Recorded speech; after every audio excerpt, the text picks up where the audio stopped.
মীনাক্ষী মুখার্জি আমি যখন ডিওয়াইফাই ছেড়ে আসি তখন মীনাক্ষীর উপর দায়িত্ব দিয়ে আসা।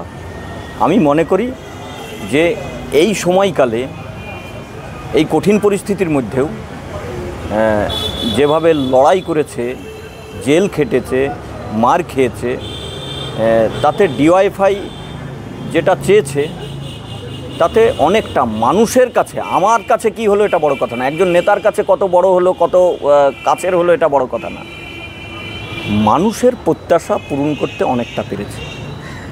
মানুষ তো চাই লড়াই করি, দেখতে চাই, আমাদেরকে সামনের সারিতে, নেতৃত্বকে সামনের সারিতে দেখতে চাই। সেই জায়গাটা পূরণ করতে পেরেছে, অনেকটাই পূরণ করতে পেরেছে। হয়তো সবটা পারেনি, কিন্তু অনেকটাই পূরণ করতে পেরেছে। এটাই আমার দিন, যে যার হাতে পতাকাটা দিয়ে এসেছিলাম সে সেই পতাকাটা ঊর্ধ্বে তুলে ধরতে পেরেছে এবং ভালোভাবে কাজ করতে পেরেছে, এইটুকুই আমি বলব। আপনি যখন এটা বললেন এই প্রশ্নটা করার লোভ সামলাতে পারলাম না।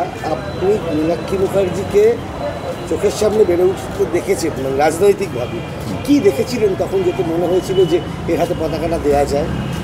কিছু ঘটনা আমাদের তো ব্যক্তিগত কিছু ভাবনা হয় না, সবটাই সম্মিলিত, ফলে সম্মিলিত ভাবনারই এটা ফসল। যে কোনো একটা টিমে ক্যাপ্টেনের ভূমিকা তো খুব থাকবেই। এটা যেমন ঠিক যে captain is as good as his team বা ওর হার টিম, তেমনি ক্যাপ্টেনের কিছু বাড়তি গুণাবলী থাকে। সৌরভ গাঙ্গুলি চোখে চোখ রেখে স্টিভ ওয়ার দিকে সেদিন না তাকাতে পারলে, টসের জন্য স্টিভ ওয়াকে আধ ঘন্টা দাঁড় করিয়ে রেখে মাইন্ড গেম জিততে না পারলে সেই চেন্নাই আর ইডেনের টেস্টে কী ফলাফল হতো কেউ জানে না।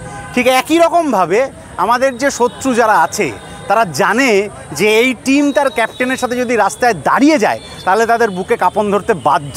ইনসাফ যাত্রা হোক, নবান্ন অভিযান হোক, উত্তরকন্যা হোক, যে কোনো ক্ষেত্রে আমরা এটা বারে বারে প্রমাণ করেছি যে এই লড়াইতে আমাদের যে শত্রু তাদের এত চাওয়া পাওয়া ইত্যাদির ব্যাপার না, তারা আসলে এই টিমটাকে ভয় পায়।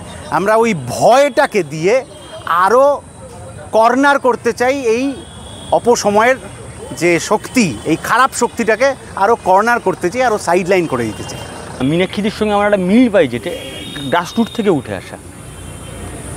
এটি শুধু মীনাক্ষীদি বা আমার বা XYZ এরকম বিষয় না, এইটি আমাদের কাছে তো একটা মানে বাড়তি ভালো লাগার জায়গা। এবং শুধু আমাদের কাছে না, আমাদের বাইরে যে অংশটা আছে, দেখো রাজনীতিতে মানুষ কাদেরকে থেকে অভ্যস্ত, টিভির সামনে কারা আসে, যে ঘুষের টাকা নিয়ে থ্যাংক ইউ বলে, যে তোয়ালে মূলে টাকা নেয়, যে সকালবেলা টুথপেস্ট না করে, ব্রাশ না করেও ঘুষ খায়, ঘুষ খেয়ে বলে যে 5 লাখে আমার এগুলো শুধু আমি হাত গন্ধ আমি করি না, বা খাটের তলা, বান্ধবীর খাটের তলা থেকে লাখ লাখ টাকার পাহাড়, মানুষ এগুলো থেকে বীতশ্রদ্ধ। মানুষ তো পশ্চিমবঙ্গের ট্র্যাডিশন দেখেছে, সেই ট্র্যাডিশনে পশ্চিমবঙ্গের মানুষ বামপন্থী রাজনীতি বা রাজনীতি খারাপ করতো। আগে লোকে বলতো যে লোকের জায়গা জমি বিক্রি করে রাজনীতি করতো, এখন বলে যে রাজনীতি করে জায়গা জমি কেনবার জন্য।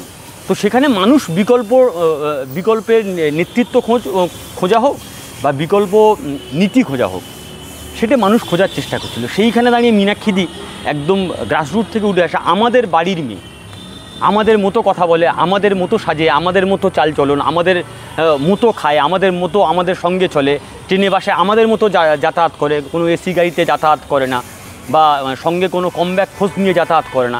এখন বিজেপি তুমি ছিটকে নেতাদের দেবে 2জন সিকিউরিটি গার্ড নিয়ে ঘুরছে।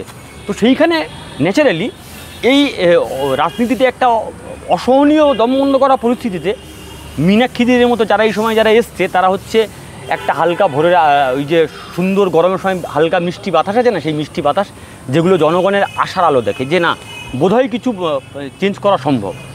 সো সেই চেঞ্জের স্বপ্ন নিয়ে বরঞ্চ এটে মীনাক্ষীদের কাছে বা আমাদের কাছে এটা বরঞ্চ বাড়তি চ্যালেঞ্জ, যে মানুষের এই এক্সপেকটেশন আমরা পূরণ করতে পারবো তো, মানুষ যেভাবে আমাদেরকে ভরসা করছে সেটা পূরণ করতে পারবো তো। ফলে প্রতিদিন নিজেকে শুধরানোর বা নিজেদেরকে শুধরানোর সেই চেষ্টা চালিয়ে যেতে হয়।